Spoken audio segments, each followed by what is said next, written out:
What's up mga ka-classic? It's your boy Fernando. Nagbabalik na naman para sa panibagong video. At ngayon, samahan nyo ako sa aking pagbiyahe papuntang Ordaneta. Testingin natin kung kakayanin siya ng aking CR152. So medyo malayo-layo yung biyahe ito, 2 oras. So galing Mabalacat papuntang Ordaneta. At ayos lang naman yung daan dito kasi nakakapunta na rin ako ng Ordaneta dati gamit ng Mio, pero ngayon first time ko gamitin itong aking CR152 papunta doon. At ayan, ito yung pinakaunang long ride ng aking CR152. So samahan nyo ako at tignan natin kung kamusta ang performance na ito, kung ano yung mga mararamdaman, kung mapapagod ba ako, mangangalay ba ako. Tingnan natin mga ka-classic, no? Samahan nyo ako sa isa na namang magandang araw, magandang biyahe na ito. Pero bago ang lahat, syempre, kailangan nating magpagasolina dahil nakikita nyo naman ang orange na ilaw, di ba? Nagbiblink na. Kailangan na nating gasolinahan to mga pare para sakong-sak, di ba? And isang full tank lang, no? Isang full tank lang tayo ngayon papuntang Ordaneta. Tingnan natin kung kaya balikan sa full tank. Sige.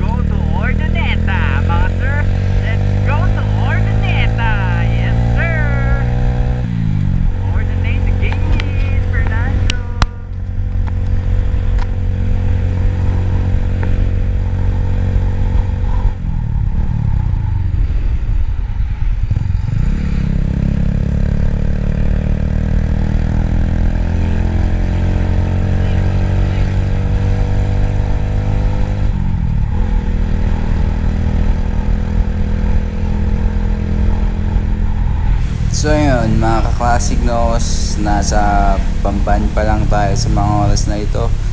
Sa mga hindi nakakaalam, dito sa Bamban, dito si Alice Goo, no, yung nakatakas na ng Pilipinas. Sakala nila nandito pa siya pero nakaalis na pala. At ayan, nandito ako ngayon sa lugar nila. Siyempre madadaanan talaga ito pag pupuntang Ordaneta. Dadaan tayo sa napakahabang Tarlac bago makarating ng Pangasinan. At di na bago sa akin yan kasi madalas din naman ako mag long ride papuntang Baguio pero gamit yung aking Mio. At ayan, first time kong gamitin talaga sa long ride itong aking CR152. At sa mga susunod, gusto ko talagang itry siya papuntang Baguio. At ngayon na susubukan ko siya pa Ordaneta.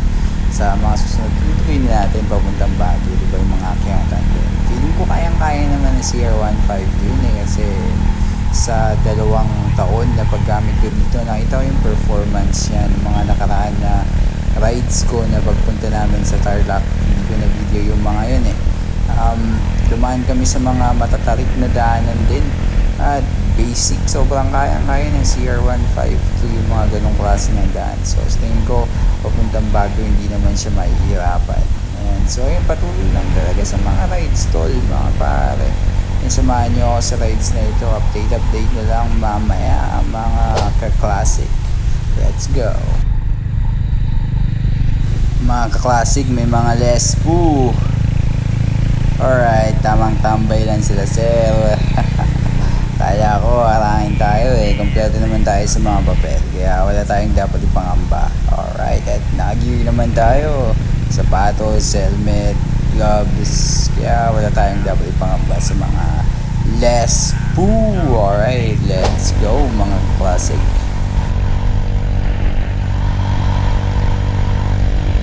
Ayan mga classic, ang ganda ng daan, no? Kung makikita nyo, walang masyadong kotse, walang masyadong kasabay.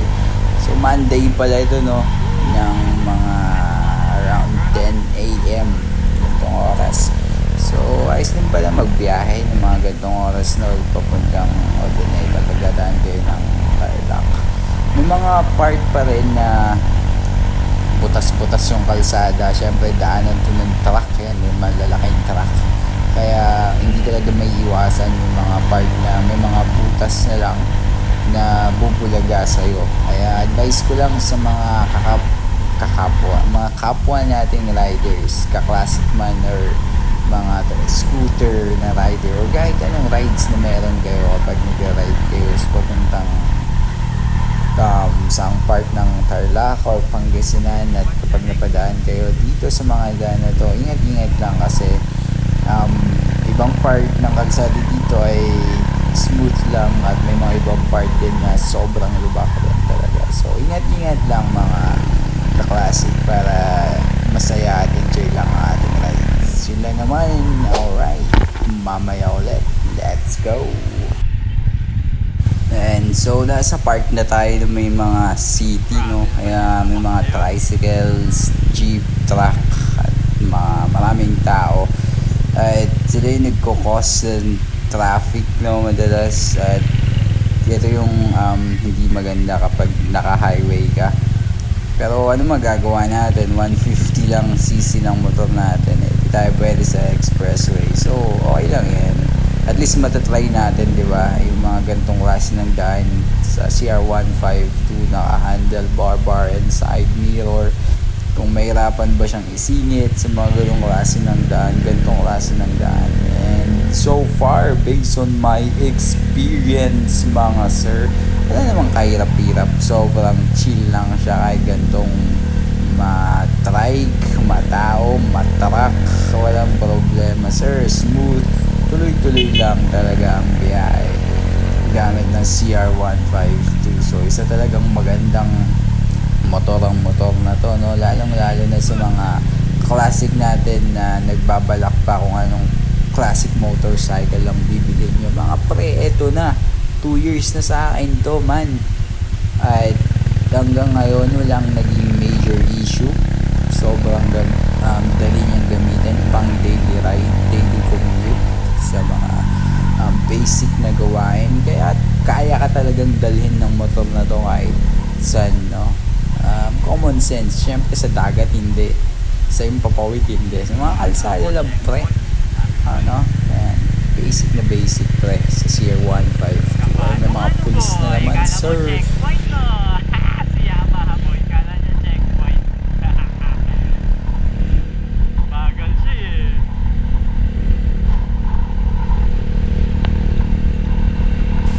Alright, my outlet, sir. Let's go.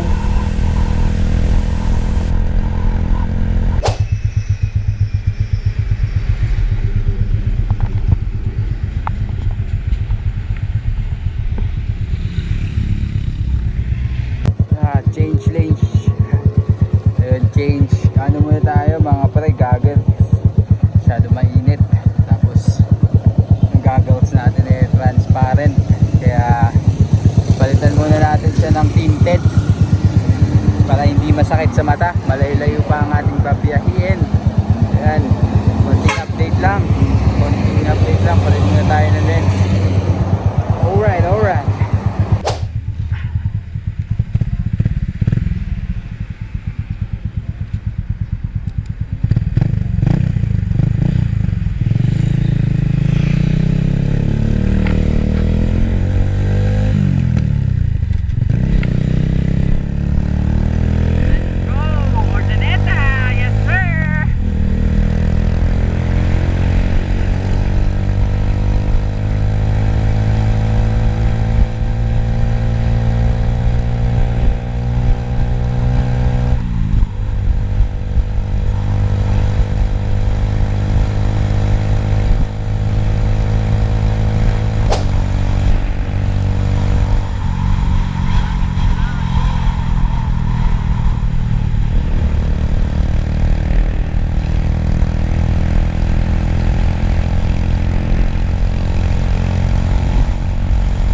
classic lang yung tulong din talaga ng mga puno na to no? Kasi kahit mainit na ganito yung panahon, pero pag may mga puno na yan, hindi mo ramdam yung init. Like, feel mo pa rin yung presko ng hangin. Sarap sa biyahe.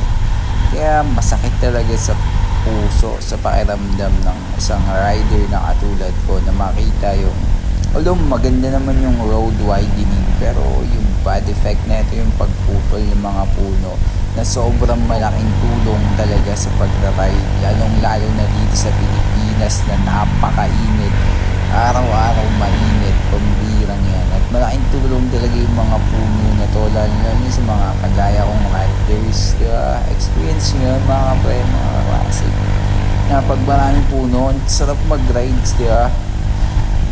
Kaya dapat talaga hindi tinatanggal yung mga puno na yan. Malaking tulong yung mga yan, pre. Yun lang naman, share ko lang naman.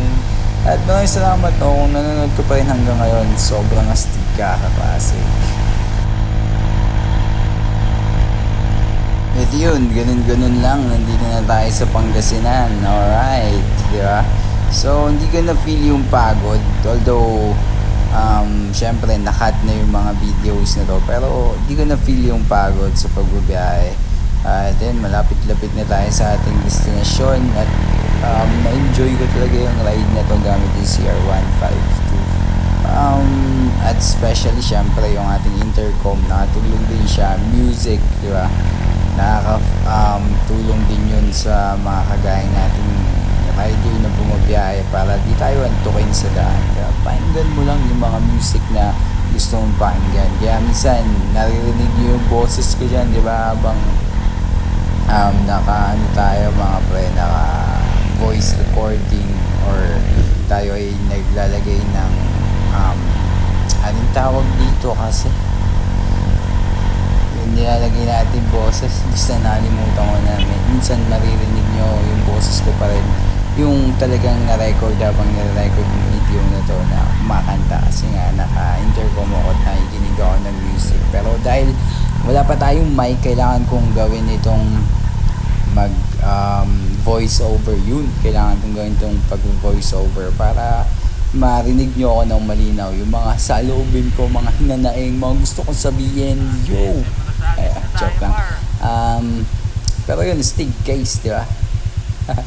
Ay, salamat sa pagsama. Nandito tayo sa SM Rosales at hindi ko alam kung paano pumunta ng Urdaneta Municipal Hall. So, kailangan ko munang i-search sa Google. At meron akong phone holder dito na sobrang palpak. Tignan nyo na lang kung bakit ko siya nasabing palpak. Alright.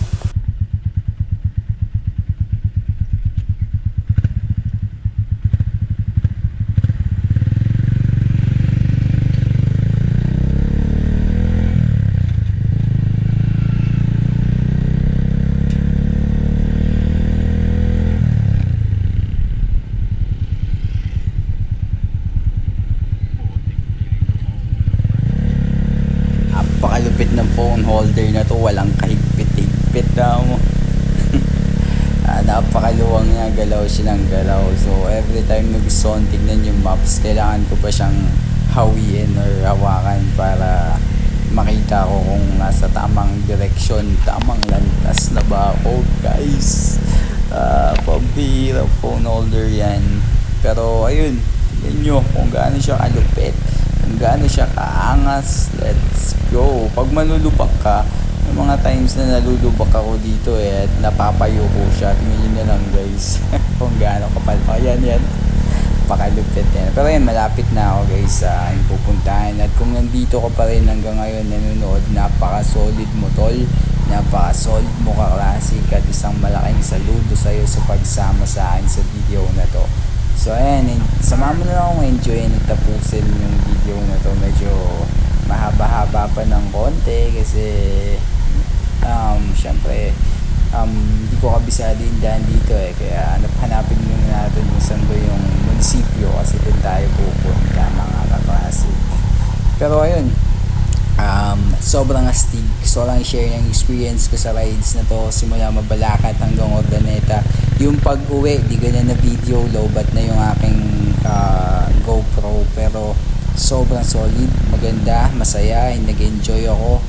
Although nakakangalay siya syempre dahil sa build ng aking motor, pero hindi ko nainda masyado yung alay, yung mga lubak dahil sa shock ng aking motor ay hindi ko masyado naramdaman, hindi ganun kasakit yung aking katawan. Yung aking kamay lang nangalay syempre, laylay yung pigahan to medyo nangalay yung aking kamay, pero overall mga classic, the best talagang CR152, kaya ang dalhin nito kahit saan gustong pumunta. Alright sir, samahan nyo ako sa pagpunta sa Urdaneta Municipal City. Salamat sa panonood mga kaklasik, sobrang solid kayo.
magpa-certify ng marriage certificate?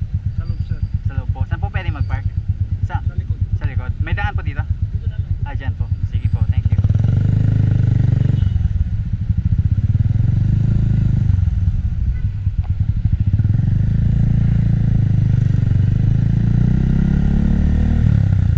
Alright mga ka-classic, success. Nahanap natin ang kanilang municipal hall dahil nakarating. At ayan, nandito na tayo. At ipapark na lang natin yung motor para gawin yung purpose kung bakit ako nandito. Maraming salamat sa panonood mga classic. Na-appreciate ko yung oras na binigay niyo sa akin para panoorin yung video ko na to. At ayan, samahan niyo ako sa mga susunod pa na rides. Marami pa to, promise. And kung nag-enjoy kayo sa panonood sa mga video na to, pinapangako ko na magbibigay pa ako ng iba pang mga content na kung saan kayo ay mag-enjoy gamit ang aking CR152. Isasama ko kayo sa mga adventures, lugar na pupuntahan ko. Salamat ng marami at patuloy po ninyo ako suportahan, i-share at mag-comment kayo kung ano mga gusto nyo sabihin sa baba mga classic. Ayan, manatili tayong astig. At ayun, salamat talaga. Bye-bye!